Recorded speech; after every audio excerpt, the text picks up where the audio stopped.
Baik, bismillah. Assalamualaikum warahmatullahi wabarakatuh. Alhamdulillah.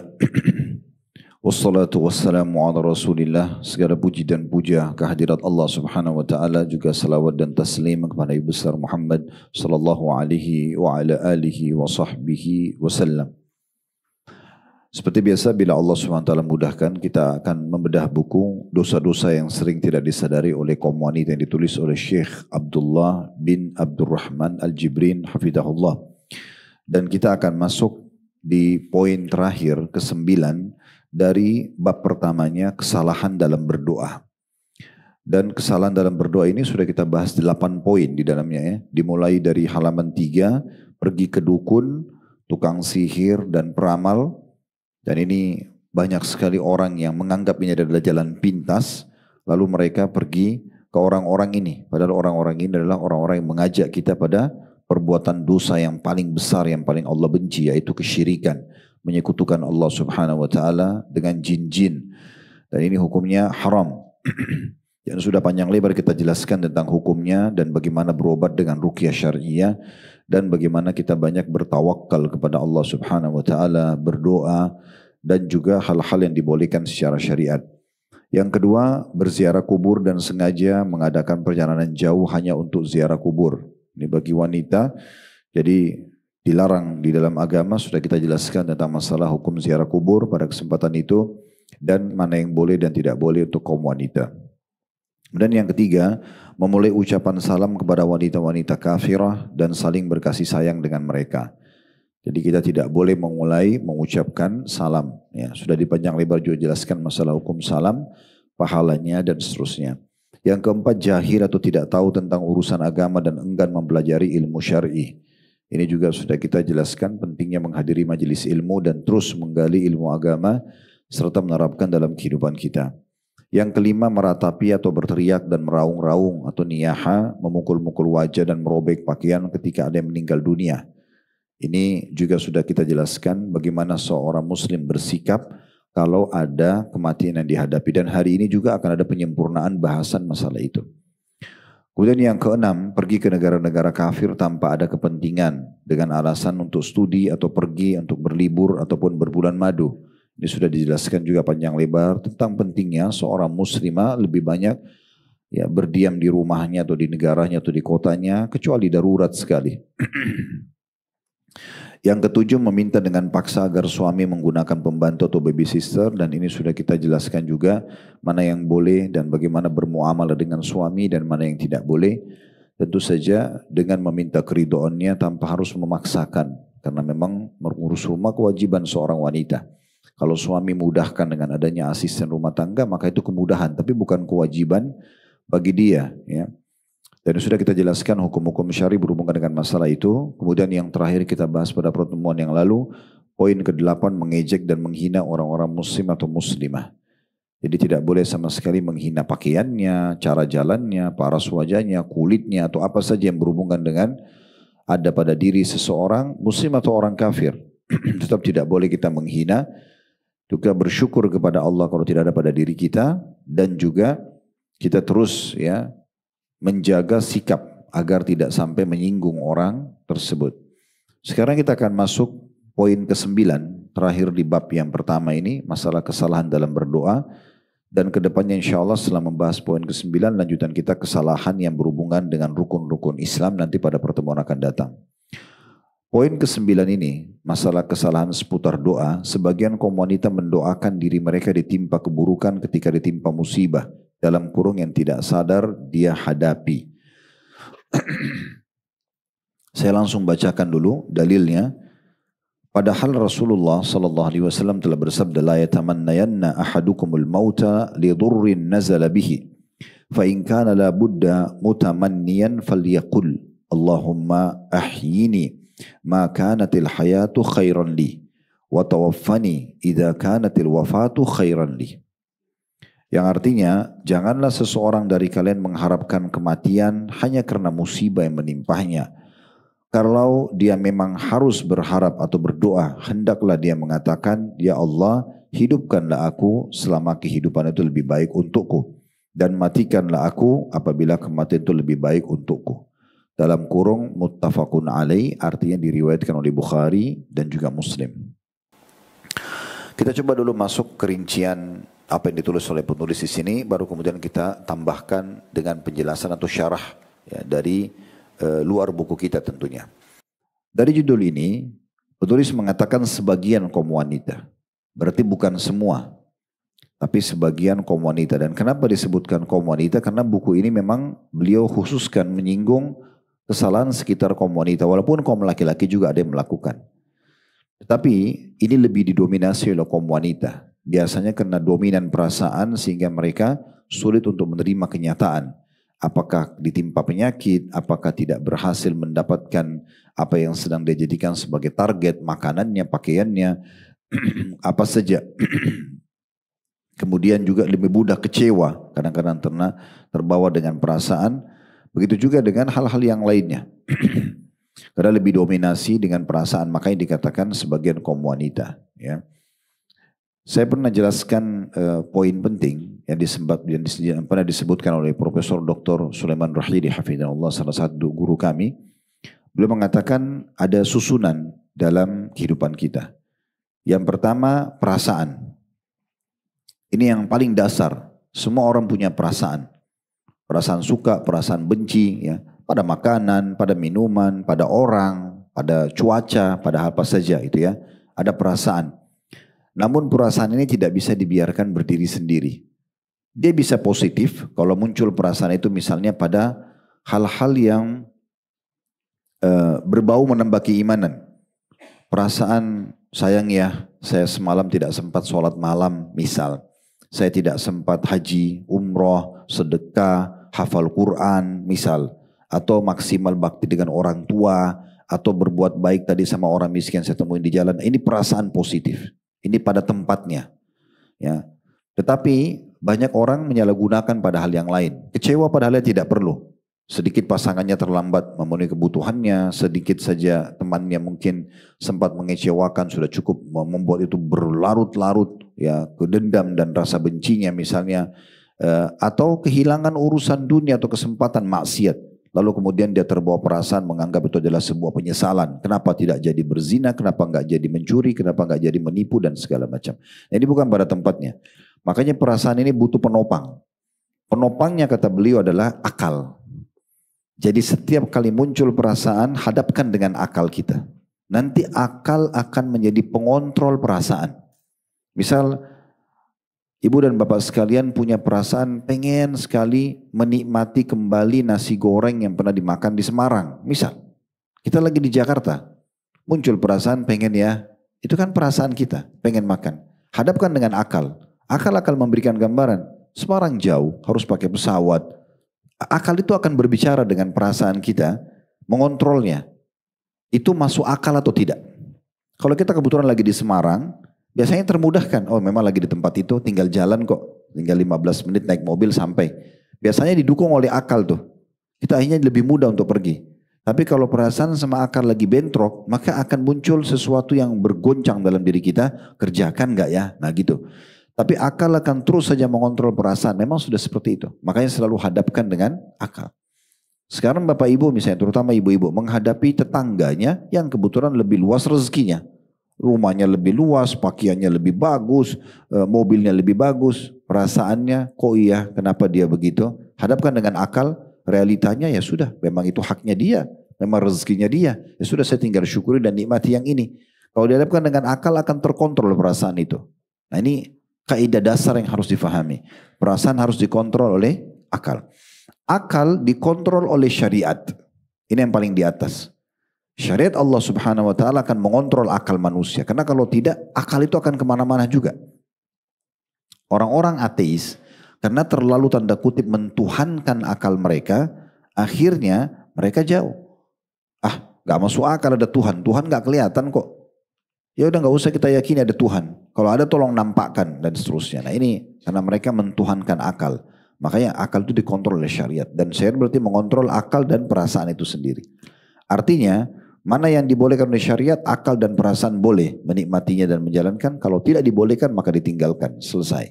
Itu pengontrol. Karena akal sama perasaan hanya sebuah perangkat yang memudahkan kita bisa melalui perjalanan ini. Nah itu yang dimaksudkan di sini. Baik, kita kembali kepada potongan awal judul kita adalah sebagian kaum wanita, berarti bukan semuanya. Ya. Berarti ada juga wanita yang berakal.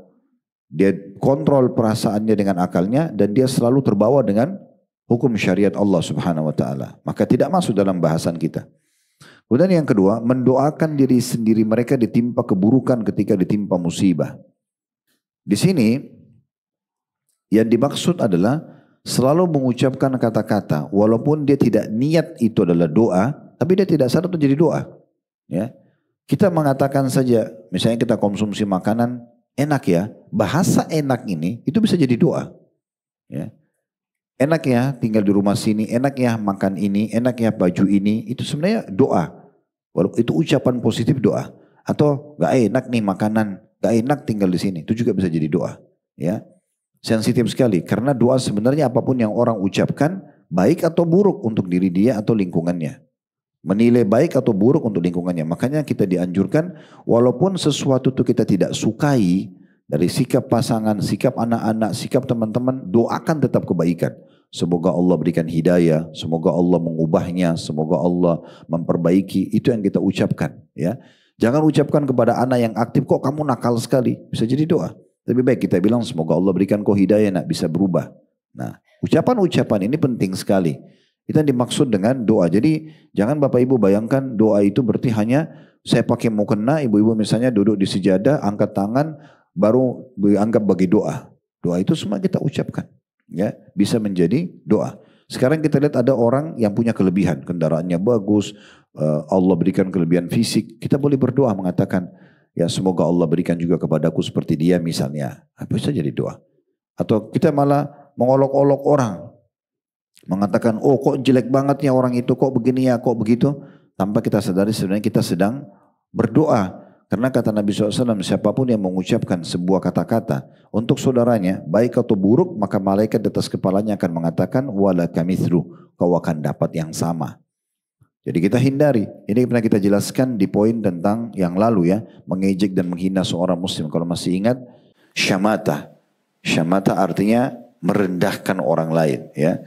Saya sudah sebutkan itu hari statement Umar radhiyallahu anhu di mana beliau mengatakan, saya khawatir kalau ada seorang wanita yang lagi hamil lewat depan saya lalu saya mengatakan, ih perutnya besar ya, maka Allah akan buat perutku juga buncit. Saking seperti itu, padahal wanita hamil memang pasti perutnya besar. Tapi kalau dia niat menghinanya, maka sudah cukup untuk membuat Allah bisa datangkan hukuman yang sama kepada dia. Maksudnya dalam bentuk hukuman. Wanita yang hamil bukan hukuman. Tetapi kalau dia mengucapkan ini bisa saja jadi hukuman buat dia. Maka ini harus kita hati-hati dalam masalah-masalah seperti ini. Ini masalah doa. Jadi dalam keadaan apapun selalu ucapkan hal yang positif. Misal kita tiba-tiba bangun tidur sakit. Langsung saja kepada doa positif. Ya Allah sembuhkan hambamu ini. Ya, tidak usah kita mengatakan kenapa ya Allah kau ujikan aku, kenapa si fulan tidak, kenapa begini dan begitu. Kita lagi usaha bangkrut. Ya Allah mudahkan hambamu untuk mengembalikan usaha ini dan gantikan kerugiannya. Selesai, langsung ke masalah, ke solusi. Saya juga berikan sebuah tips menarik, ini saya terapkan juga dalam hidup saya. Setiap ada masalah teman-teman, yang kita pikirkan 6 huruf ini, solusi. Gak usah lagi tanya kenapa terjadi, siapa penyebabnya, gak perlu. Karena sudah terjadi. Kalau sudah terjadi, ingat 6 huruf ini. Langsung solusinya. Kita bangun tidur sakit. Udah tidak usah bilang apa sebabnya. Cari AC semalam mungkin kena kedinginan. Cuaca hujan lagi turun kah. Itu nggak ada manfaatnya. Itu hanya menyempurnakan pemahaman kita tentang sebabnya. Tapi nggak memberikan jalan keluar. Solusinya. Oh bangun sakit. Solusi sakit berobat. Clear. Selesai. Jadi lebih simpel masalah itu. Ya. Karena kita langsung memikirkan solusinya. Ini sejalan dengan sabda Nabi SAW.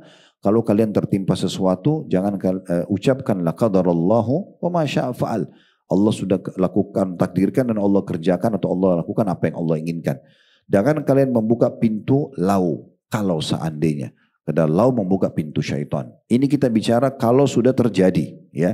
Kalau belum terjadi kita masih punya pilihan untuk memilih agar kita jangan terjatuh pada sebuah ujian. Tapi kalau sudah terjadi yang kita bahas itu, maka tidak lagi kita memikirkan kecuali 6 huruf yaitu solusi dari permasalahan kita. Ini dari judulnya. Sekarang dari hadisnya. Hadis ini pernah ada seorang sahabat sebuah riwayat yang lain, sahabat ini terkenal sekali di Madinah kena penyakit yang belum pernah ada satu kota Madinah kena penyakit yang sama. Sampai tersebar beritanya, si fulan kena penyakit. Dan Rasulullah SAW datang kepada dia. Lalu kemudian melihat keadaannya, lalu Nabi SAW bertanya pertama, apa yang kamu doa? Apa yang kamu ucapkan ini? Karena ini nggak mungkin sesuatu yang berat seperti ini terjadi begitu saja. Orang itu lalu mengatakan, ya Rasulullah, saya mengatakan dalam doa saya, ya Allah, kalau seandainya ada yang akan saya dihukumkan di akhirat nanti, maka majukanlah di dunia. Supaya maksudnya di akhirat dia tidak dihukum. Tapi ini keliru. Kata Nabi SAW, Maha Suci Allah. Kenapa kau tidak bilang Rabbana atina fid dunya hasanah wa fil akhirati hasanah wa qina adzabannar. Ya Allah, berikan kami terbaik di dunia, terbaik di akhirat, dan selamatkan kami dari api neraka. Jangan minta dihukum. Minta kalau perlu semua kesalahan kita Allah maafkan tanpa hukuman. Bisa terjadi. Allah bisa maafkan kesalahan di dunia, Allah tidak hukum di akhirat. Kenapa minta? Ya Allah, kalau ada dosa-dosa nanti. Sementara dosanya memang belum sempat dia taubat di dunia. Berarti itu masih ada konsekuensi hukuman di akhirat. Belum dia taubat di sini akan membersihkan dosanya, dia sudah minta hukuman itu dimajukan. Kan itu keliru. Dan sudah cukup terjadi satu orang begini di masa Nabi, jangan lagi ada yang mengulanginya. Kita ambil pelajaran. Oleh karena itu selalu ucapkan kebaikan. Optimis dengan rahmat Allah subhanahu wa ta'ala. Bersangka baik dengan Allah subhanahu wa ta'ala. Allah itu lebih sayang kepada kita dari ibu kita sayang kepada kita. Itu sebagaimana sabda Nabi SAW. Semua hal termasuk ujian yang kita anggap berat pun itu bentuk kasih sayang Allah. Bentuk kasih sayang Allah. Bisa saja disebabkan karena ada derajat di surga yang kita ingin diberikan oleh Allah subhanahu wa ta'ala. Misalnya derajat itu harus dengan 100 tahun sholat, 100 tahun puasa, 100 tahun kita zikir misalnya. Tapi umur kita cuma 70-80 tahun. Allah mau kita sampai ke sana. Bagaimana caranya? Allah berikan ujian. Bisa karena itu. Bisa karena memang pembersihan dosa-dosa dari ujian-ujian yang datang. Bisa juga ini adalah merupakan sebuah pembelajaran. Karena kejadian di lapangan itu yang kita hadapi dalam sehari itu adalah sekolah yang terbaik. Sekolah yang terbaik. Saya bapak ibu ketemu satu orang pernah ditipu. Itu sekolah itu sebenarnya. Oh ternyata ada tipologi orang seperti ini ya. Nah sudah kita tahu. Jangan lagi bermuamalah dengan orang-orang yang tipologi seperti ini. Dan berlindung kepada Allah SWT supaya tidak terulang. Itu kan jadi sekolah. Mahal banget. Biasa kalau kita mau ikut satu pelatihan aja bayar mahal. Nah dari pengalaman hidup kita jadi tahu. Oh ternyata saya kalau minum air es di pagi hari, bangun tidur mungkin kita tidak terbiasa, tenggorokan saya jadi paruh suaranya atau saya lagi flu. Oke jangan diulangi aja. Itu kan sebuah pembelajaran yang mahal sekali. Ya. Nah seperti itu kurang lebih memahaminya. Hadits ini memberikan pelajaran kepada kita yang pertama, adanya anjuran agar seseorang tidak berharap keburukan buat dirinya. Termasuk mati. Mati itu sebuah fakta yang harus kita lalui karena Allah mengatakan, Qul innal mauta alladhi tafiruna minhu fa innahu mulaqikum. Katakan hai Muhammad kepada semua umat yang telah datang dan bisa menjangkau suaramu, mendengarkan apa yang kamu sampaikan, mati yang kalian lari darinya akan datang kepada kalian, pasti menemui kalian. Dalam ayat lain, walau kuntum fi burujim musyaddah, walaupun kalian berada di dalam bangunan yang sangat kokoh, tidak mungkin kita bisa selamat dari kematian. Tetapi selama belum datang ajal, jangan berharap mati. Bukankah banyak orang berharap mati sehingga dia bunuh diri hanya karena putus cinta saja, hanya karena bangkrut usaha saja, urusan dunia. Tidak bisa nikah sama si fulan, nikah sama yang lain. Semua manusia sama. Saya pernah kasih contoh kaidah sederhana, buka akal dan cakrawala fikir kita. Semua perempuan, ibu-ibu di sini sama. Judulnya perempuan, beda casing iya. Ini lebih tinggi, ini lebih pendek, ini putih, ini hitam, ini gemuk, ini kurus. Judulnya wanita. Semua laki-laki sama. Judulnya laki-laki. Sama semua. Sama jenis pakaiannya, sama fisiknya. Bedanya di casing. Tinggi pendek. Berarti sama aja gitu kan. Jangan selalu terbawa tadi perasaan yang tidak dikontrol dengan akal sehat. Sehingga akhirnya tidak jadi nikah sama ini, sudah putus asa. Sampai ada orang bunuh diri. Itu kan tidak masuk akal. Sementara yang dia tidak jadi nikah ini, laki-laki atau perempuan. Masih banyak laki-laki dan perempuan yang lain. Masih bisa dia bangun kebahagiaan dengan cara yang lain. Mirip dengan orang gagal berumah tangga. Maaf kalau di sini ada statusnya sama, saya tidak bermaksud. Tapi ada orang janda, ada duda. Dianggap udah dia gagal dengan pasangan pertama. Udah saya nggak mau nikah lagi deh karena mungkin sama. Dari mana dia ambil tolok ukur ini? Belum tentu orang ini sama itu sama. Walaupun sama judulnya laki-laki misalnya atau perempuan. Tapi belum tentu karena kaidah agama adalah pilih agama hidupmu akan bahagia. Mungkin yang pertama kurang beragama. Selesai. Jangan dipukul rata kan gitu. Nah itu keadilan juga buat diri kita sendiri. Maka kita harus paham baik-baik ini.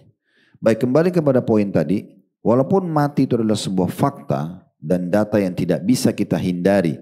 Sehebat apapun kita jaga kesehatan kita, hidup di lingkungan yang seasri apapun udaranya, tetap aja ya kita menjaga makanan yang terbaik, olahraga segala macam. Kalau ajal datang pasti meninggal dunia. Cuman sebelum datang waktunya nggak usah berharap mati. Ya, tidak usah berharap mati dan ya, Imam Adz-Dzahabi rahimahullah masukkan dalam kategori dosa besar, induk dosa besar itu adalah bunuh diri. Ya, karena ada sebuah hadis qudsi Allah sangat murka dengan orang bunuh diri karena dia seakan-akan mau mendahului takdirnya Allah. Kenapa harus bunuh diri? Gitu kan? Kenapa enggak memulai lembaran baru? Coba, gitu kan? Dan seorang penyair Arab menyebutkan sebuah kaidah sederhana juga, taharrak fa inna fi harakati barakah. Bergeraklah karena dalam bergerak itu ada keberkahan. Kalau Bapak Ibu lagi hadapi masalah, jangan duduk di kamar, tidur di ranjang, makin kurung diri. Itu makin besar masalahnya.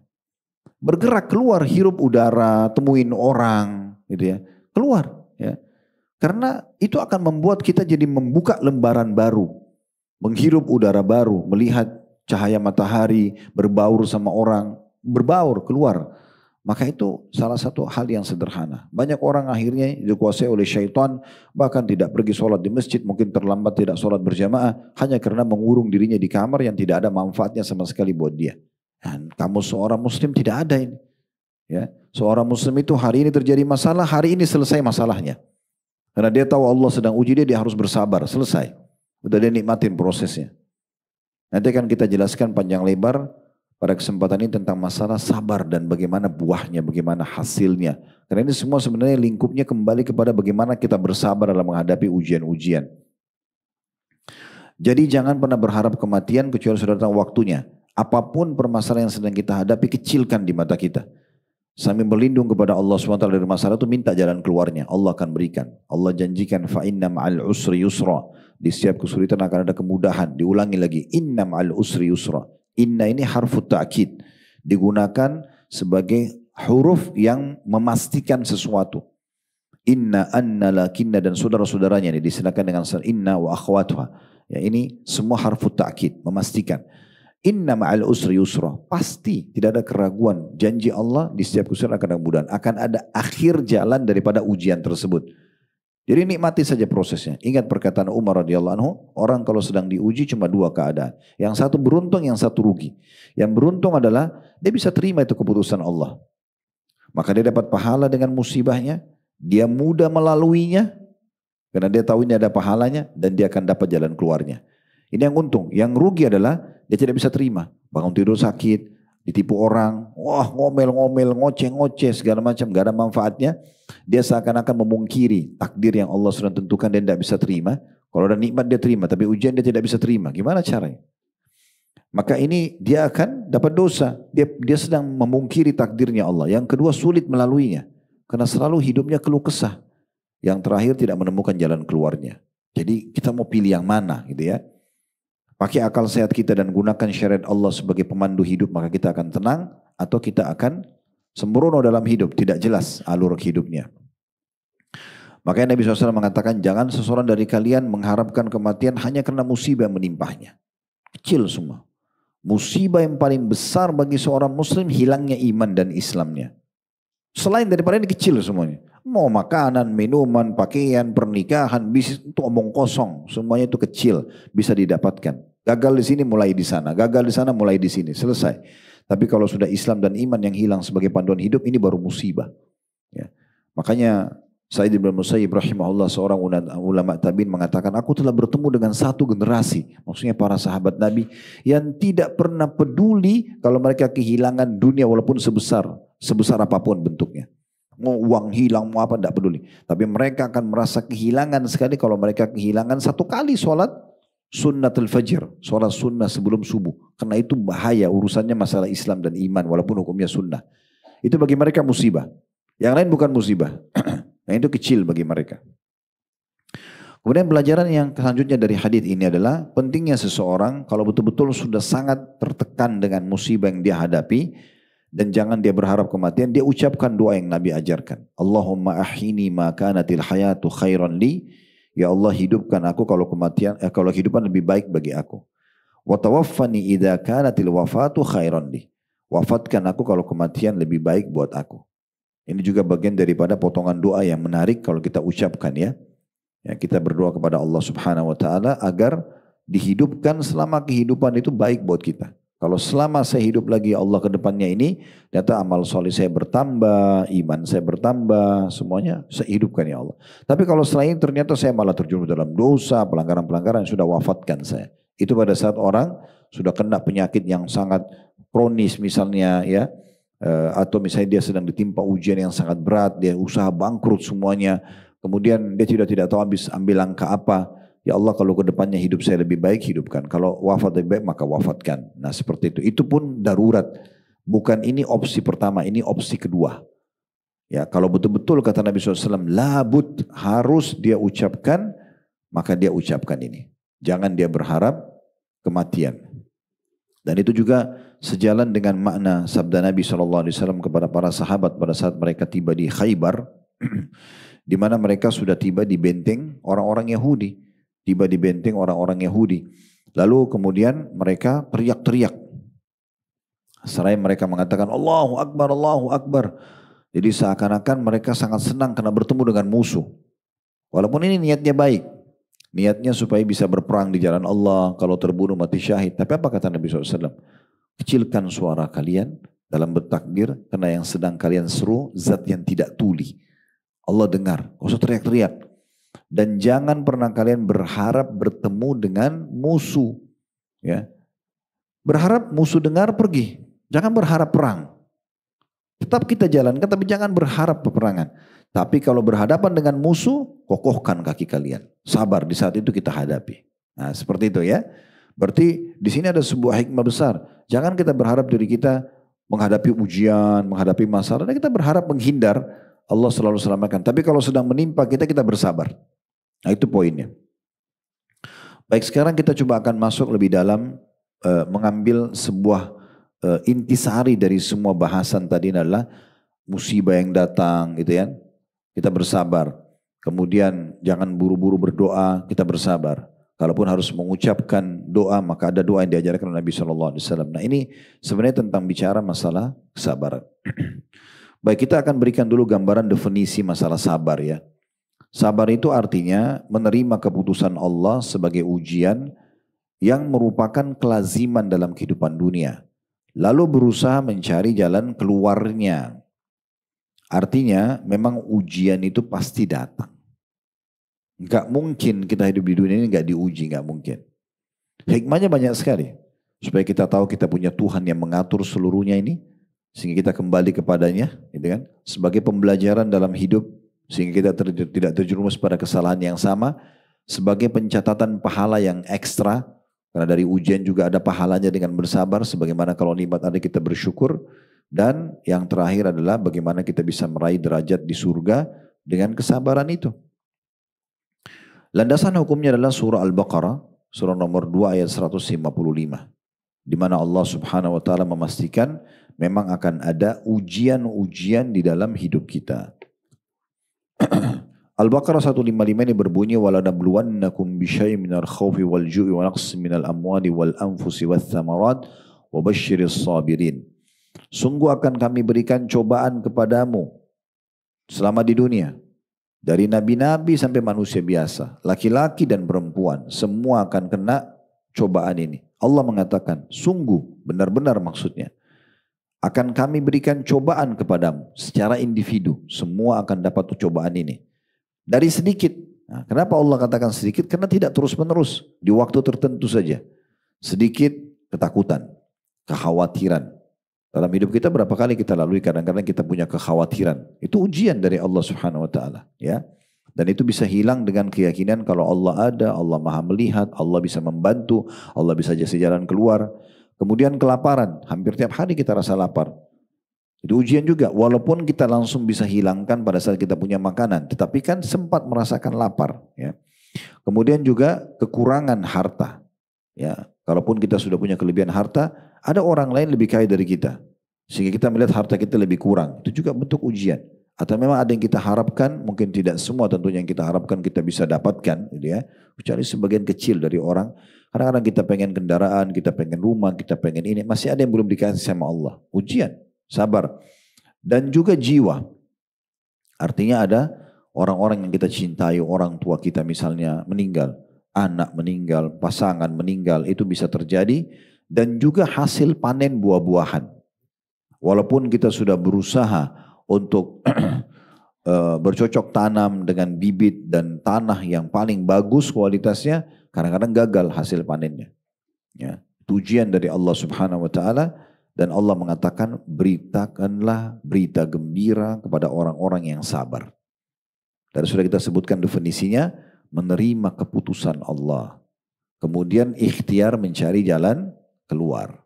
Kita harus teman-teman sekalian sebagai orang muslim bergembira dalam semua keadaan. Ada nikmat, ada makanan, kita bersyukur. Ada ujian, kita juga tetap bersyukur. Ya, karena memang ini dua sayap kehidupan yang pernah kami sebutkan ya. Kalau masih ingat di bahasan yang sebelumnya, di satu sisi kalau ada nikmat kita bersyukur, di sisi yang lain kalau ada ujian kita bersabar. Ini dua sayap kehidupan harus berimbang. Gak bisa kalau Bapak Ibu jalan dengan satu sayap kehidupan saja. Sayap ini istilah saya supaya mudah difahami tanda kutip.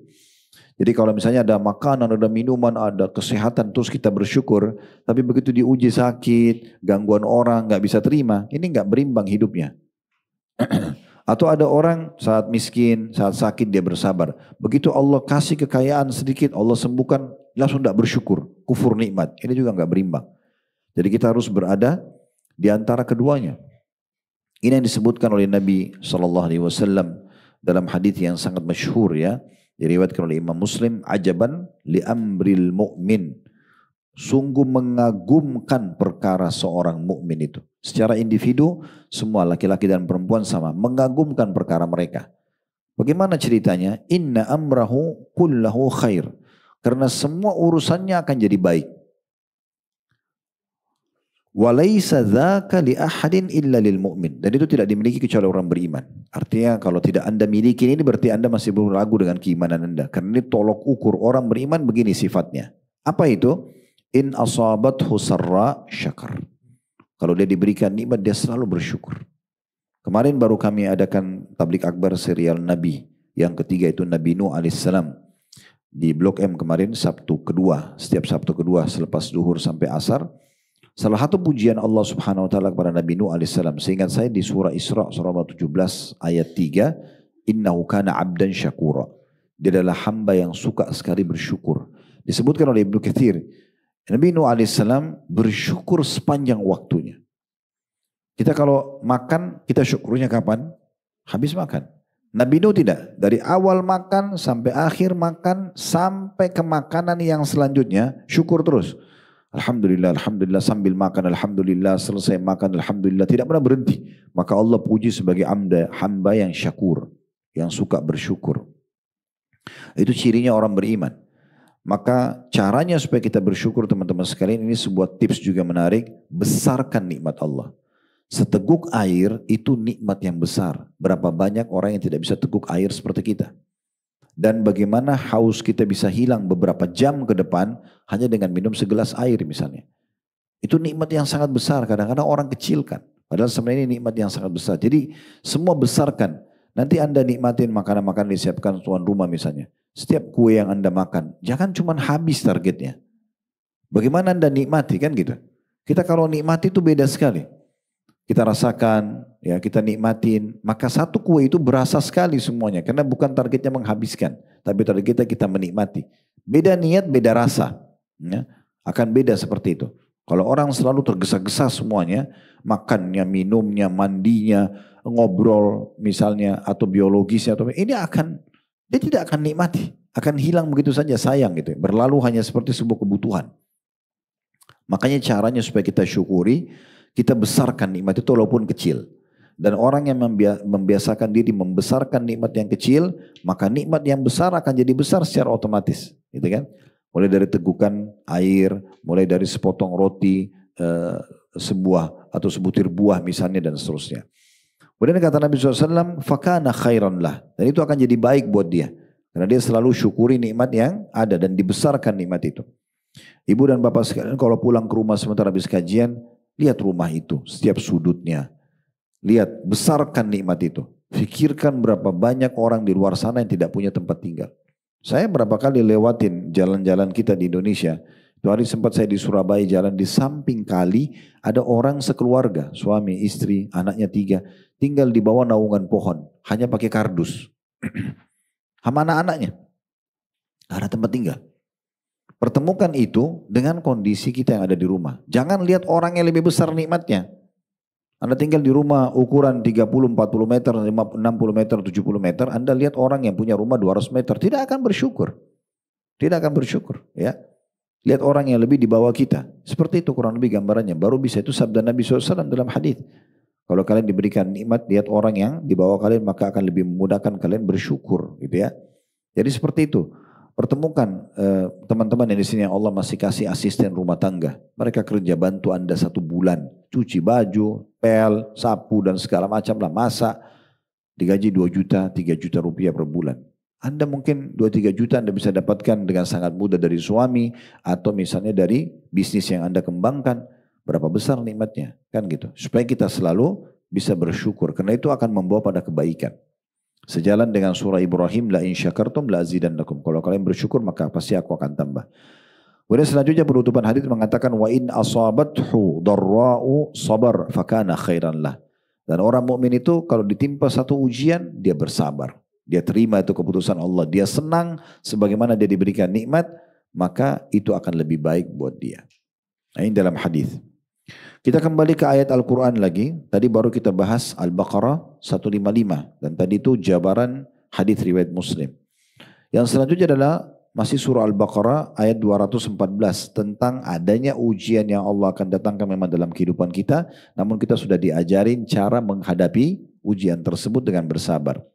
Al-Baqarah 214 yang berbunyi Am hasibtum an tadkhulul jannata walamma ya'tikum mathalul ladina khalu min qablikum massatuhumul ba'sa'u wad-dharra'u wa zulzilu hatta yaqula ar-rasul wal ladina amanu ma'ahu mata nasrullah ala inna nasrallahi qarib.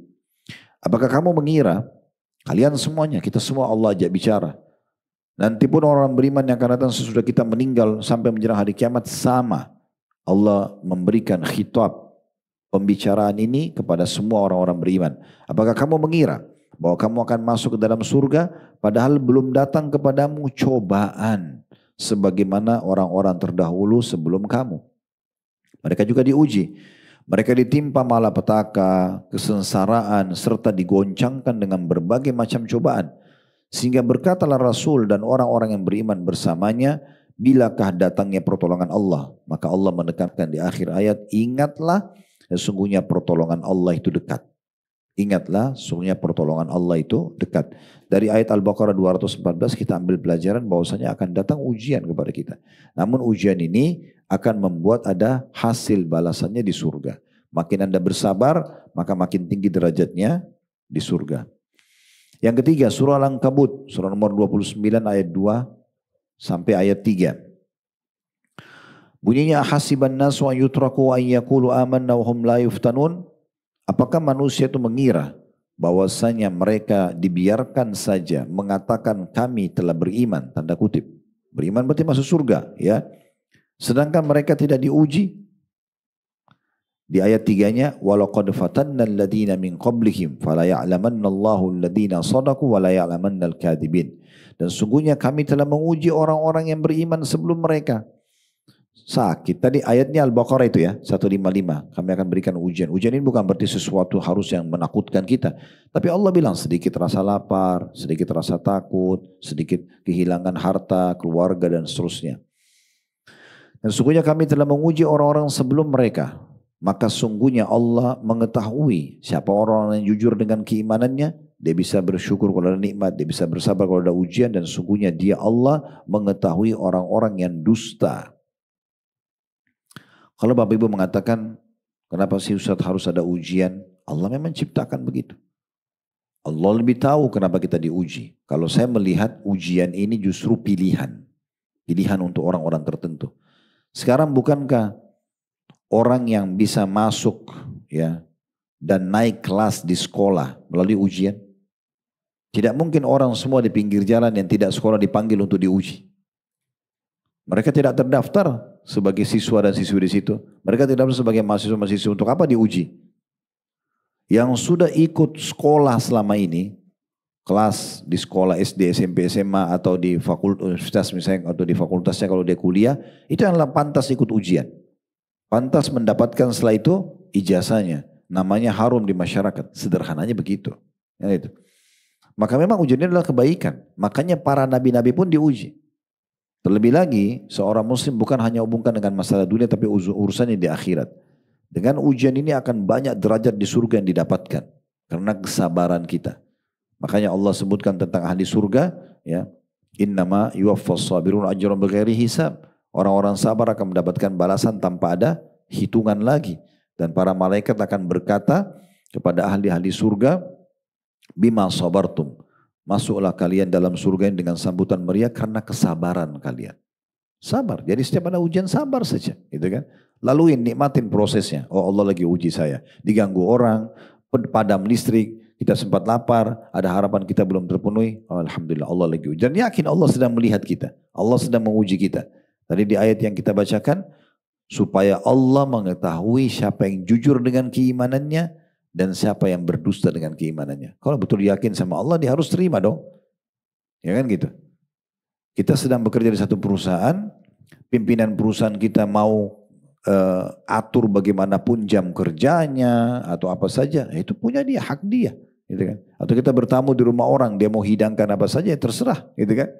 Kita nggak bisa berputusan apa-apa karena itu punya orang. Nah, ini alam semesta punyanya Allah Subhanahu Wa Taala. Namun Allah itu punya sifat maha pengasih, maha penyayang. Allah uji, Allah tahu kapasitas kemampuan kita. Kata Nabi SAW, Allah tidak akan menguji hambanya di atas kapasitasnya, di atas kemampuan dia. Dan tadi ayat yang kita bacakan, inna ma'al usri yusra. Setiap kesulitan ada kemudahan. Fa inna ma'al usri yusra. Di setiap kesulitan ada kemudahan. Itu dipastikan. Berarti Allah sudah pastikan, ini diuji kita sudah tahu, harus kita berhasil. Tinggal nikmati prosesnya. Nah, beruntunglah orang yang nikmati prosesnya. Oh, Allah lagi uji saya sakit, kita nikmati saja. Udah minum teh hangat, berkonsultasi sama dokter, berobat, dan sambil mengatakan, alhamdulillah Allah uji saya misalnya. Mudah-mudahan ini jadi pembersihan dosa saya, penambahan pahala saya, misal gitu ya. Itu lebih baik, akhirnya kita mudah, kita nikmati prosesnya daripada kita gerutu, kita kayak protes keputusan Allah, akhirnya kita dapat dosa karena kita protes gitu kan. Kenapa ya Allah kau uji saya? Allah kalau mau balas kita, mana kau selama ini saya kasih nikmat? Dan biasanya, umumnya ya, ujian itu jauh lebih ringan daripada nikmat. Sebagai contoh, bukankah kita rasakan selama ini kita hidup, dalam 1 tahun misalnya kita nggak pernah flu. Tahun depan kita flu seminggu, maksimal 2 minggu. Sembuh habis itu. Mana nih kalau mau adil harusnya 365 hari sehat, 360 hari sakit. Ujian itu pasti lebih sedikit. Sebagai contoh, lapar setiap hari kita lapar rasakan kan? Kita lapar anggaplah misal maksimal 1 jam. Bapak Ibu kena keliling-keliling cari makanan, harus masak dulu misalnya laparnya 1 jam. Tapi begitu kita makan 10-15 menit, bukankah kenyang kita bisa berjam-jam ke depan? Laparnya sejam, kenyangnya bisa 5-6 jam tidak makan. Bahkan bisa seharian tidak makan. Berarti ujiannya lebih sedikit daripada nikmatnya. Masa ini nggak bisa diterima, yang ini bisa diterima, kan gitu. Sama tadi sakit, ya, sama dengan banyak hal dalam kehidupan kita. Umumnya pasti nikmat itu jauh lebih besar daripada ujian. Apalagi ujian ini untuk tinggikan derajat, pengampunan dosa, ya. Jadi banyak manfaatnya dan jadi pembelajaran sekolah yang paling mahal. Makanya para nabi-nabi pun diuji. Ada seorang sahabat namanya Sa'id radhiyallahu anhu. Beliau berkata, ya Rasulullah, ayyun nasi asyaddu bala'an. Wahai Rasulullah, siapa manusia yang paling berat ujiannya? Maka Nabi SAW menjawab, al-anbiya thummal amthal fal amthal. Para nabi-nabi. Nabi-nabi, orang yang dicintai oleh Allah, utusan Allah, itu yang paling berat ujiannya. Kemudian datang orang yang mendekati iman para nabi-nabi. Jadi lebih berat memang ujiannya. Di sini maknanya jangan, karena pernah saya jelaskan ini, ada satu orang bilang, Ustaz, kalau begitu saya takut jadi orang beriman. Kenapa saya diuji berat? Dia salah faham di sini. Persepsi dia seakan-akan berat itu berarti orang-orang kafir nggak diuji. Semua akan diuji. Misalnya flu, semua kena flu. Yang kafir sampai kena flu. Tapi orang beriman lebih lama sedikit waktunya. Misalnya orang kafir sembuh 3 hari, kita 5 hari. Hanya itu saja, dilebihkan. Tujuannya untuk menambah derajat dia di surga. Tujuannya untuk menambah pahala buat dia. Tujuannya supaya dia lebih mensyukuri nikmat. Bukankah kita, kalau misalnya ya, kita tidak pernah sakit nih Bapak Ibu sekalian. Semua nikmat ini jadi kecil buat kita. Minum air, makan buah-buahan. Tapi coba sekali aja, Allah buat kita meriang. Demam, gak bisa minum dingin. Sentuh dingin, udara dingin aja sudah kedinginan. Terus kita lihat depan kita ada orang sehat lagi negu air es. Bukankah saat itu kita mengingat, oh enak benar orang kalau sehat ya. Itu pembelajaran mahal banget itu. Mahal sekali itu gitu kan. Jadi kita bisa tahu nikmatnya makan kalau kita lapar. Saya pernah kasih contoh, saya ingatkan kembali. Kalau seandainya Bapak Ibu sekalian, Anda siang ini misalnya makan. Anggaplah 2 piring Anda makan. Makan, sudah kenyang. Pada saat sudah kenyang, ditawarkan lagi makanan kesukaan yang paling Anda suka. Iga bakar lah, apalah, sate, macam-macam. Masih mau makan? Sudah nggak mau karena kenyang ya. Coba kalau kita lapar, ya, nasi sambal tempe, oh enak banget. Berarti lapar ini jangan selalu dianggap negatif ini. Karena dengan lapar kita jadi nikmati makanan itu. Kita jadi enak makannya gitu ya. Dengan haus kita jadi nikmat minum. Kita kalau lagi haus banget, mau minum apa Bapak Ibu sekalian? Oh air es tolong. Tapi kalau kita lagi tidak haus, mau minum apa? Kita bertamu rumah orang, kita masih pikir-pikir minum apa ya? Karena lagi nggak haus. Berarti haus itu sebuah perangkat untuk menikmati itu. Capek itu yang banyak orang tidak mau capek. Sebuah nikmat yang orang lupakan.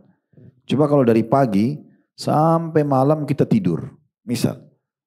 Kita tidak bicara tidur malam ya, tidur pagi. Mulai dari habis subuh tidur sampai maghrib. Misal ini contoh saja aliran tidur. Malam disuruh tidur lagi, masih mau tidur nggak? Tapi coba kalau dari pagi dia aktivitas. Ya, kita aktivitas pagi, siang, aktivitas sore. Capek nih malamnya. Tidur 2-3 jam aja enak banget. Capek itu perangkat untuk menikmati tidur itu. Kadang-kadang kita kalau lagi safar capek. Saya mau tidur setengah jam aja. Enak banget begitu bangun, seger kembali. Saya berapa kali misalnya lagi nyetir mobil ke Jawa, coba lewat darat gitu ya. Ngantuk. Istirahat sebentar, di tempat istirahat setengah jam aja. Itu udah enak banget. Langsung kita bisa nyetir mobil lagi dan seterusnya. Itu nikmat yang luar biasa. Maka harus peka dalam memahami hal seperti ini. Maka para nabi-nabi orang yang paling berat ujiannya, tapi maksudnya bukan berarti mereka diuji yang tidak diuji pada orang lain. Semua kena tapi mereka lebih sedikit ujiannya. Supaya lebih banyak dapat pahala dan pengampunan dosa. Lalu dikatakan fayubtalal rajulu ala hasbi dinihi fa in kana dinuhu sulba ishtadda bala'u. Seseorang akan diuji sesuai dengan kadar tingkat keimanan dan ilmu agamanya. Kalau makin bagus, maka makin berat ujiannya. Berat ujiannya maksudnya lebih berat daripada orang lain. Orang lain bukan tidak diuji, diuji tapi dia lebih berat dari yang lain. Sudah kami kasih contoh tadi. Wa in kana fi dinihi riqqah ibtuliya ala hasbi dinihi. Kalau agamanya lemah, imannya lemah, diuji juga hal-hal yang ringan. Karena berat pun dia tidak akan bisa lalui. Ya. Lalu dikatakan, فَمَا يَبْرَحُ الْبَلَاءُ بِالْعَبْدِ حَتَّى يَتْرُكَهُ يَمْشِي عَلَى الْأَرْضِ مَعَلَيْهِ خَطِئًا. Terus saja Allah uji seorang hamba, sampai nanti dia jalan di muka bumi tanpa ada dosa sedikit pun. Jadi ujian akan menjadi pembersihan dosa. Ternyata istighfar, itu belum cukup untuk bersihkan sebagian dosa kita. Makanya dalam sebuah hadis, ini hadis sahih riwayat Tirmidzi dan Ibnu Majah. Dalam hadis lain kata Nabi SAW, ada beberapa dosa tidak cukup dengan istighfar, tapi Allah akan uji hamba tersebut dengan penyakit yang akan membersihkan dosanya. Jadi ini poin yang harus kita garis bawahi dalam memahami dan melalui kehidupan kita. Nasihat Ali bin Abi Thalib luar biasa. Di dalam sebuah statement beliau, ini disebutkan oleh Ibnu Abdul Barr dalam buku beliau Bahjatul Majalis wa Ansul Majalis di halaman 250, Beliau mengatakan as-sabru minal imani bimanzilatir ra's minal jasad. Ketahuilah bahwasanya sabar itu di posisi keimanan seseorang seperti kepala bagi jasad. Tapi bayangkan tanpa kepala nggak bisa orang hidup, gitu ya. Maka beliau mengatakan perumpamaan sabar di keimanan itu seperti kepala dari badan. Artinya tidak ada imannya orang tanpa sabar, gitu ya. Wala imana liman la sabra lahu. Maka tidak dianggap orang punya iman kalau tidak bersabar. Dianggap tidak beriman kalau tidak punya sabar. Ini nasihat yang luar biasa gitu ya. Statement yang sangat menarik untuk kita dengarkan gitu. Dan tentu ada beberapa statement yang lain dari para salafus saleh. Saya coba bacakan dari buku lain ya. Tentang masalah statement para ulama salaf berhubungan dengan masalah sabar ini. Ada statement juga yang menarik disebutkan oleh Umar bin Khattab radhiyallahu anhu tentang masalah sabar. Beliau bilang, "Lau anna as-sabra wasyukra ba'irani ma balautu ayyuhuma rakibtu." Kalau seandainya sabar dan syukur itu adalah dua ekor unta yang aku harus pilih untuk naik, maka aku tidak peduli manapun di antara keduanya yang harus aku tunggangi. Gak masalah bagi aku. Ada nikmat aku syukur, ada ujian aku bersabar. Dua-duanya aku anggap baik. Dan beliau mengatakan wajadna khairi aishina bis sabar. Kami mendapatkan semua kebaikan dan kesempurnaan hidup kami justru melalui sabar. Justru melalui sabar. Kemudian Ali juga mengatakan radhiyallahu anhu, ini saya ambil dari buku tulisannya Khalid bin Muhammad Al-Ansari. Ini kami juga lagi proses bedah buku ini sebenarnya di kajian yang lain ya.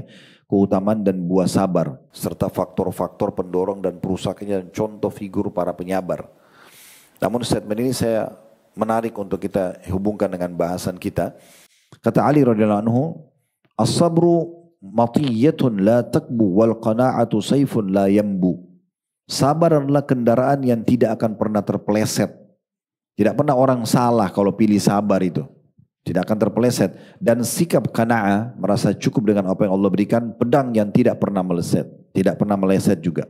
Kemudian Ibnu Abbas radhiyallahu anhu mengatakan, afdalul uddati sabru ala syiddah.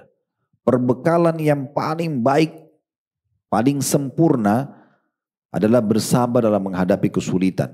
Karena kalau ada kesulitan tidak ada solusi kecuali sabar. Maka itu perbekalan yang terbaik. Al-Junaid rahimahullah seorang tabi'in berkata tentang sabar, tajarrul murarati min ghairi ta'abbusin. Sabar adalah menelan kepahitan tanpa cemberut. Maksudnya seakan-akan mendefinisikan sabar, jangan sampai tidak bisa terima apa yang Allah ujikan. Al-Hasan Basri rahimahullah berkata, as-sabru kanzun min kunuzil khair, la yu'tihi Allahu illa li'abdin karimin indahu.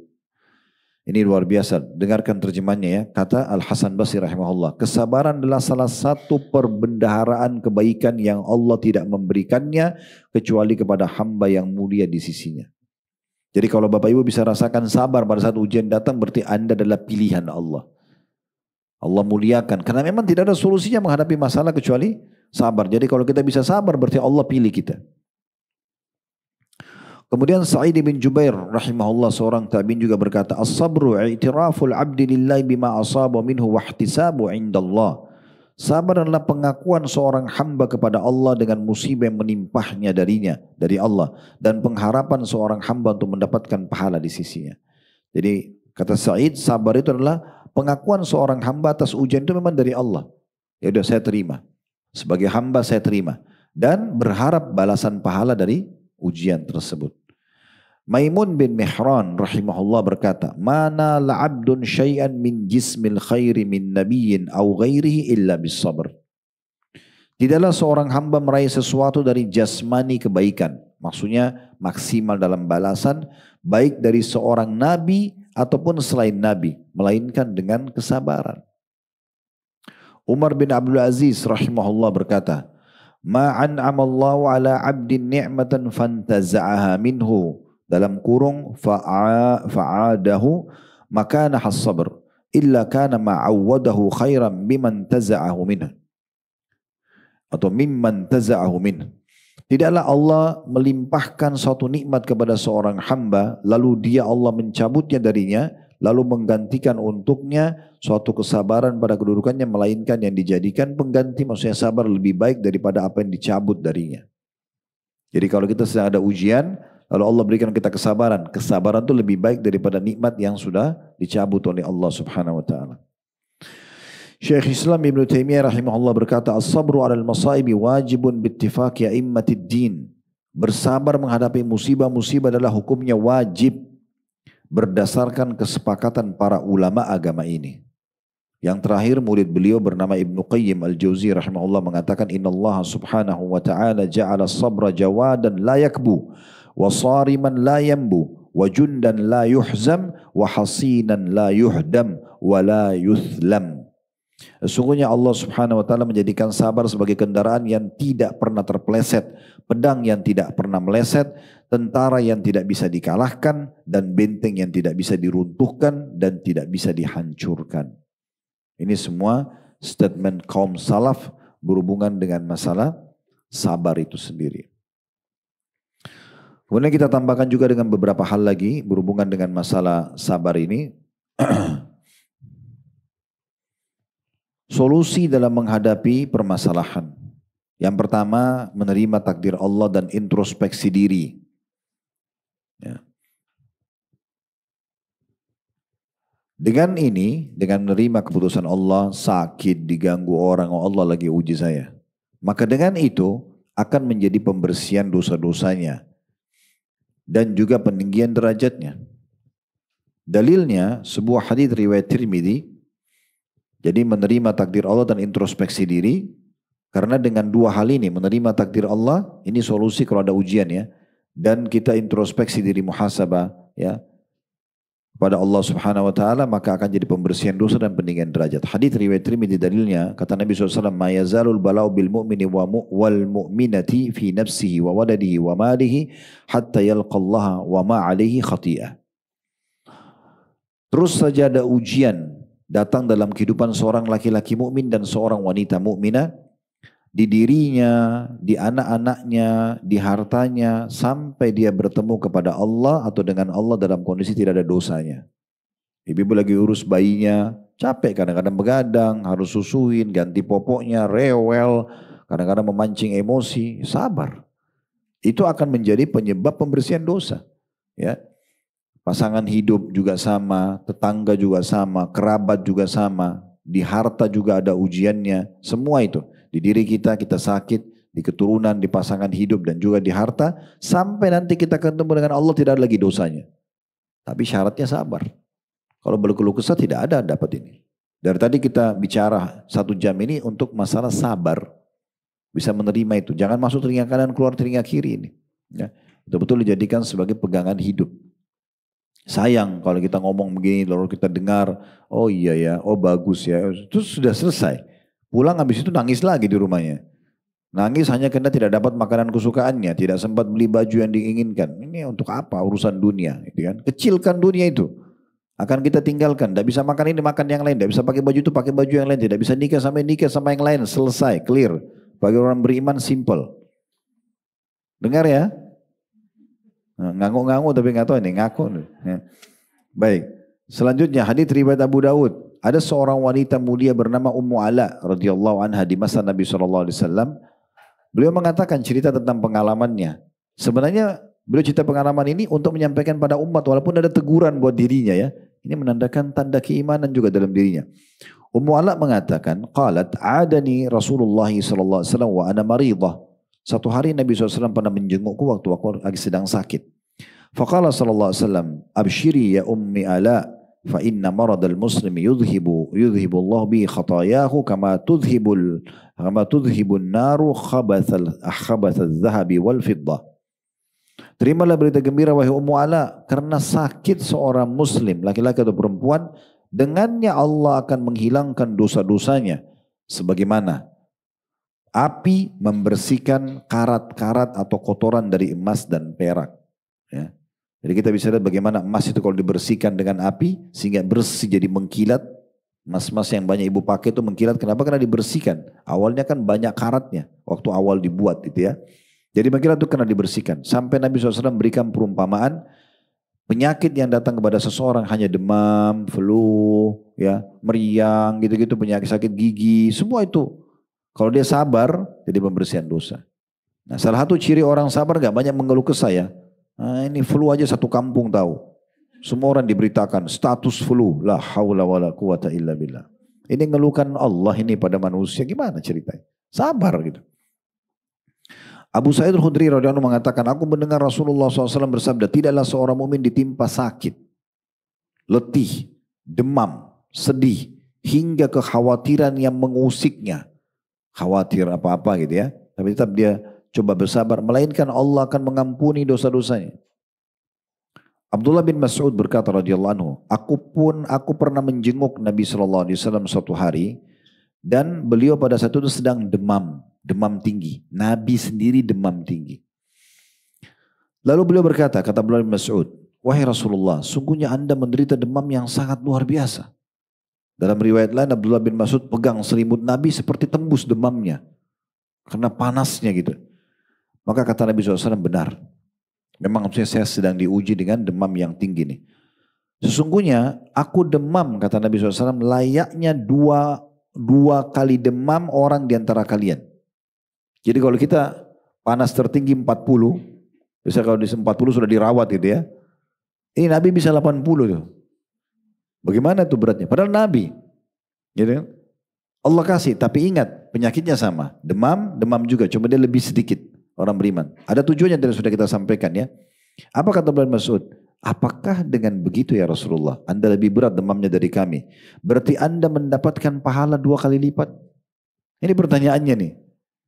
Maka kata Nabi SAW, iya benar. Ketahuilah, tidaklah seorang mukmin ditimpa sakit dan yang lainnya, melainkan Allah akan menggugurkan dosa-dosanya dengan ujian tersebut. Sebagaimana pohon menggugurkan daun-daun keringnya. Diriwayatkan oleh Bukhari dan Muslim.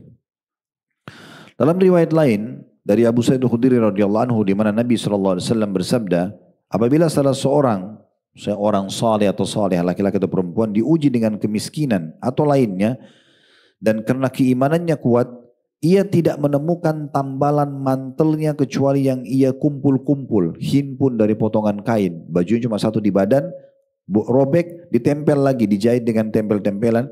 Namun mereka, orang-orang beriman itu sungguh sangat senang dengan cobaan itu, sebagaimana salah seorang dari kalian senang dengan kemewahan. Hadis ini riwayat Ibnu Majah.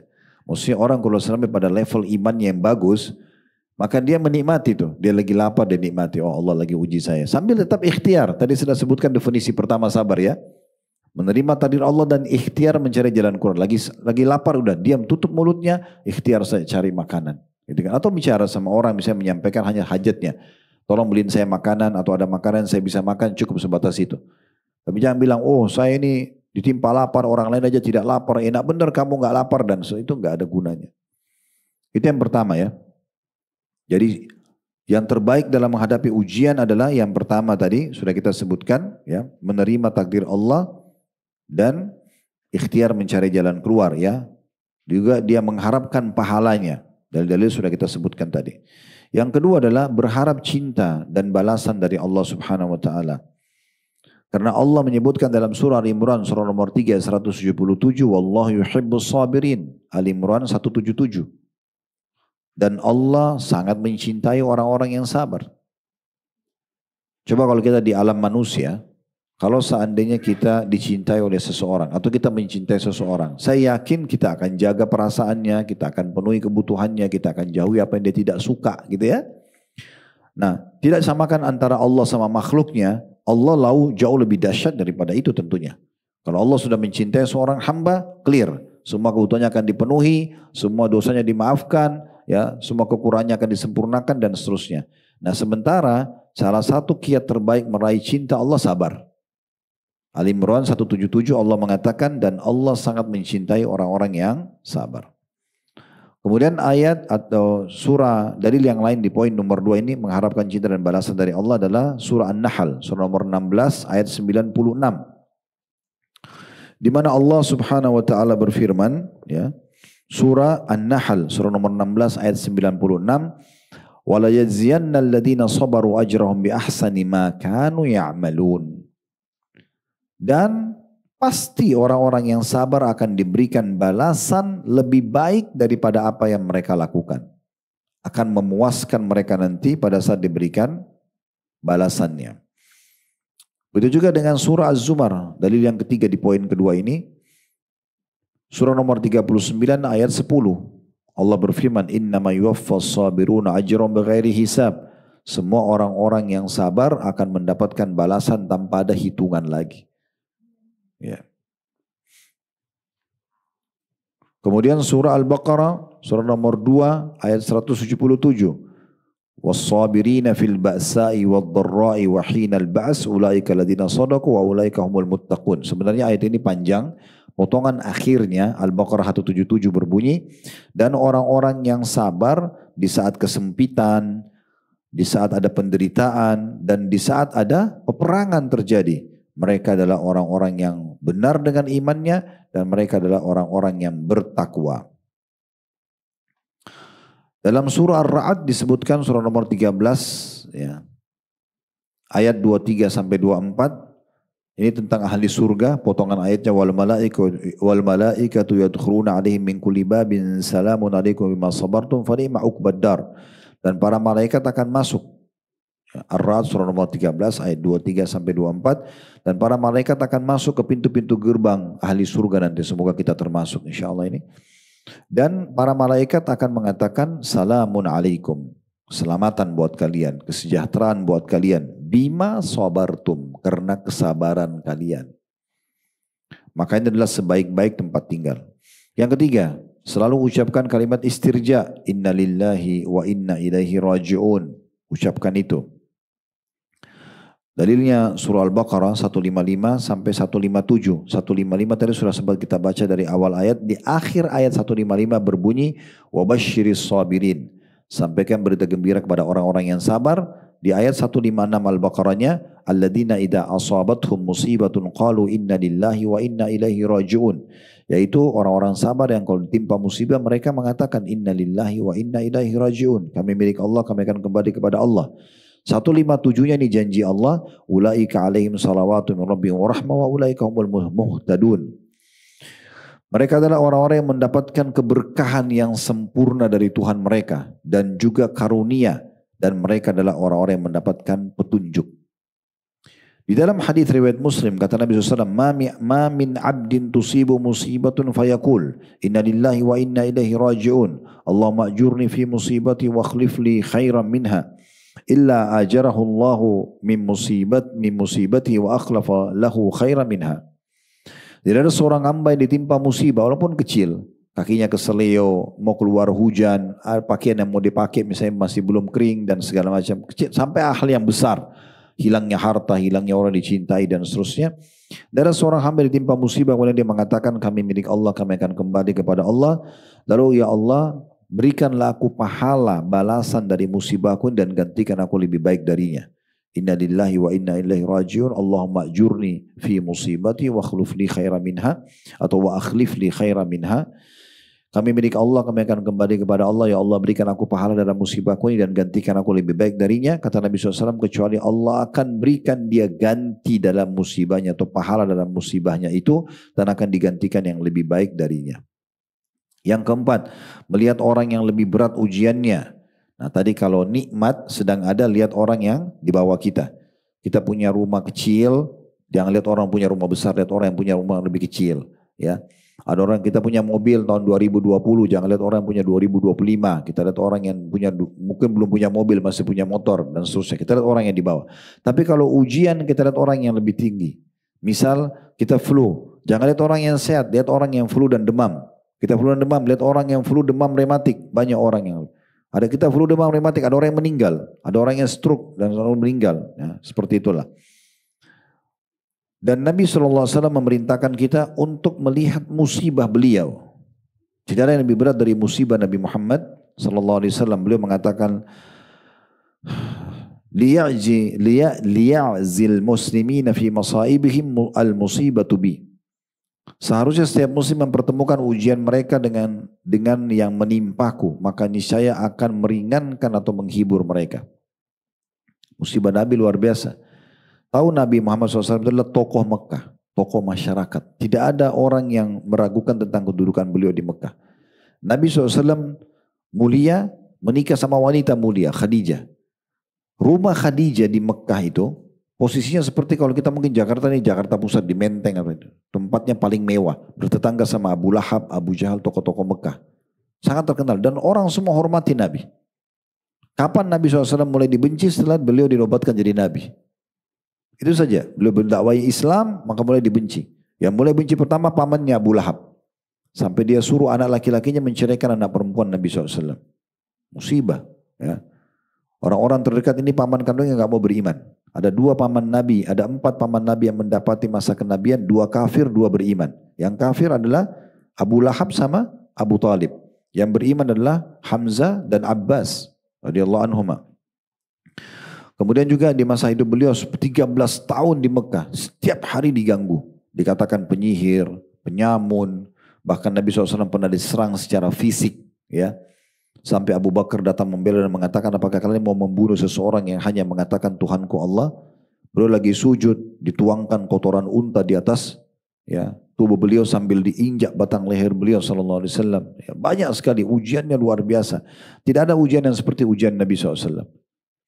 Setelah 10 tahun beliau berdakwah di Mekah, tadinya waktunya 13 tahun. 10 tahun pendukung dakwah utama Khadijah dengan hartanya semuanya radhiyallahu anha dan juga kasih sayangnya kepada Nabi SAW sebagai istri, dan pamannya Abu Talib meninggal, dikenal dengan Amul Huzun, tahun kesedihan. Ya, Nabi SAW waktu itu terpontang-panting sana sini, dibenci, makin diserang, makin diganggu. Dulu yang menghina Nabi hanya tokoh-tokoh Mekah, sekarang budak-budak pun banyak mencaci maki Nabi. Beliau keluar dari kota Mekah ke Taif, di Taif juga dilempari batu.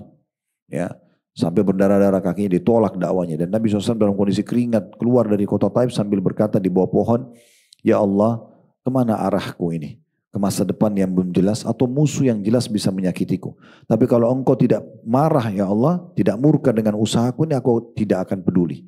Maka Allah datangkan malaikat Jibril bersama malaikat pemegang gunung seluruh Mekah, seluruh muka bumi ini dipegang oleh malaikat ini. Kata Jibril, ini malaikat tugasnya mengurus semua gunung. Perintahkan hai Muhammad, sekarang kau tinggal bilang, lakukan, dia akan lakukan. Disatukan semua gunung Taif dan Mekah ini hancur semua. Dan dakwamu akan tersebar. Atau pilihan kedua, kau bersabar, maka dakwamu juga akan tersebar. Tapi Nabi SAW mengatakan, aku akan bersabar, aku berharap dari keturunan mereka keluar orang-orang yang beriman kepada Allah. Dan betul keluar dari Al-Walid bin Mughirah, Khalid bin Walid. Al-Walid orang yang sangat benci dengan Islam, meninggal dalam keadaan kafir. Tapi anaknya Allah berikan hidayah. Khalid bin Walid terkenal, dapat julukan pedangnya Allah. Kemudian dari Umayyah bin Khalaf, majikannya Bilal yang menyiksa Bilal, lahir Safwan bin Umayyah bin Khalaf. Ini benci Islam juga tapi masuk Islam di pasar kota Mekah. Dari Abu Jahal, Fir'aunnya umat ini, lahir Ikrimah. Ya. Jadi banyak. Dari kota Taif keluar Abdurrahman bin Sakhar atau Abu Hurairah sebagai salah satu perawi hadis yang paling banyak. Padahal kota Taif tadinya memerangi Nabi SAW. Dan sekian banyak contoh dalam masalah ini. Setelah hijrah ke Madinah, beliau punya kerajaan. Raja, punya kekuasaan, punya militer, masih disakiti oleh para orang munafik. Ya. Setiap Nabi sebutkan instruksi apa, mereka pasti bentrok. Bahkan di perang Uhud, keluar 300 orang munafik bersama Nabi SAW 700 orang. Di tengah jalan mereka sengaja pulang untuk mendaunkan, mematahkan semangat umat Islam. Itu menurut mereka. Tapi sebenarnya Allah sedang menyelamatkan umat Islam dan membersihkan mereka dari orang-orang munafik. Kan gitu. Dan sekian banyak sampai Nabi SAW mau meninggal.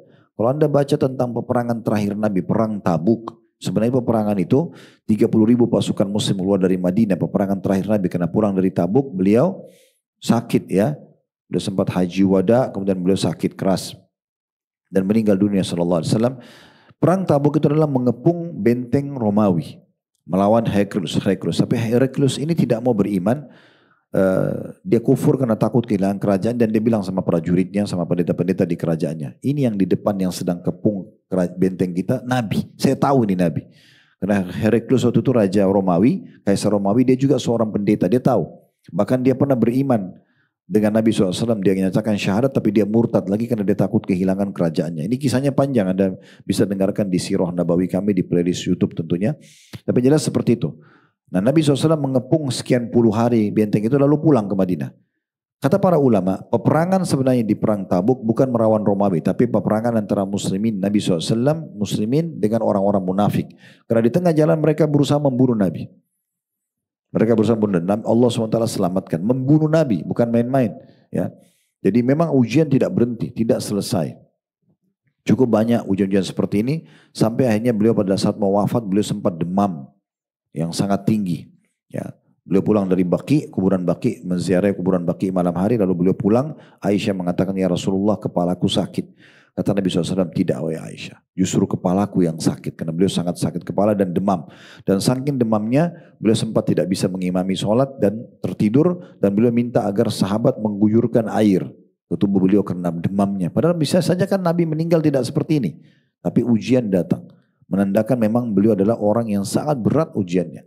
Kalau kita kenang semua ujian Nabi dan banyak sekali ujian-ujian yang lain dalam hidup beliau yang belum sempat kita sebutkan, itu kata Nabi SAW, orang kalau merenungi itu maka akan jadi kecil ujiannya dia. Oh Nabi Muhammad jadi diuji apalagi saya. Nah gitu.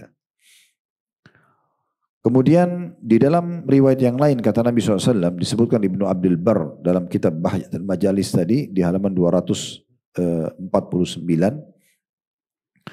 Ma ghatamat musibatu falyadhkur musibati fa inna ma azamat maaf saya ulangi lagi, man azamat musibatuhu falyadhkur musibati fa innaha satuhawwanu alaihi musibatuhu. Siapapun yang sedang besar musibah dalam hidupnya, kenanglah musibahku, maka itu akan meringankan musibah mereka. Yang kelima, yakin akan ada solusi dari Allah. Tinggal menikmati prosesnya saja dan diikuti dengan memperbanyak doa yang baik kepada Allah dan terus bertaubat kepada Allah Subhanahu wa taala, dan pasti surah Asy-Syarh surah nomor 94 ayat 5 sama ayat 6 ini tadi sudah kita ulangi ayatnya. Asy-Syarh surah nomor 94 ayat 5 sampai 6, fa inna ma'al usri yusra. Di setiap kesulitan pasti ada kemudahan. Inna ma'al usri yusra. Di setiap kesulitan akan ada kemudahan. Dan kata Nabi SAW di dalam menafsirkan surah Asy-Syarh ayat 5 ayat 6 ini, la yaglibal usrun yusraini. Tidak mungkin kesulitan satu bisa mengalahkan dua kemudahan. Karena Allah ulangi dua kali juga kemudahan di dalam ayat ini. Sebagaimana At-Tabari nukil riwayat ini dalam tafsir beliau jilid 24 halaman 499. Jadi semua ini menunjukkan kepada kita bagaimana ya dalil-dalil syar'i sangat jelas berhubungan dengan masalah ini. Kita tambahkan dengan perkataan Fudail bin Iyad rahimahullah berkata kepada seseorang yang sibuk mengeluhkan cobaannya. Fudail bin Iyad seorang ulama tabi'in, beliau pernah lihat ada orang keluh kesah terus hidupnya. Semua orang ditemuin dikeluhkan semua permasalahannya. Ada orang begitu ya, dari pertama kita ketemu sudah keluhkan. Saya ibu-ibu ketemu suaminya salah terus dari awal kita bicara. Anaknya masalah terus, pembantunya salah terus, rumahnya jadi masalah terus, kendaraan masalah, cuaca masalah, semua jadi salah buat dia. Gitu kan? Maka ada orang seperti itu. Di masa Fudail ada orang begitu, dia keluh kesah, lalu Fudail mengatakan, bagaimana mungkin engkau mengadukan yang merahmatimu, Tuhanmu Allah, kepada orang yang tidak memberikan rahmat kepadamu. Cerita pada manusia ini. Dan lihat nih Allah lagi uji saya, seakan-akan keluhkan Allah pada manusia. Gimana bisa kau lakukan itu? Kenapa enggak minta kepada dia? Padahal sebenarnya kalau kita sehat, kita sedang banyak nikmat, yang ciptakan kita Allah, yang ciptakan nikmat itu Allah, yang bisa pertahankan hanya Allah. Kalau kita sedang ada ujian, garis bawah ini, yang ciptakan kita Allah, yang ciptakan ujian itu Allah, yang bisa berikan jalan keluar hanya Allah. Kenapa enggak kembali kepada dia? Sebagian salaf juga mengatakan barang siapa yang mengadukan musibah yang menimpahnya, seakan-akan ia mengadukan Robnya, Tuhannya. Yang terakhir perkataan Abu Darda radhiyallahu anhu dinukil oleh Ibnu Mubarak dalam kitab Zuhud. Abu Darda berkata, apabila Allah telah menetapkan satu takdir, maka yang paling dicintai oleh Allah adalah seseorang menerima takdir itu.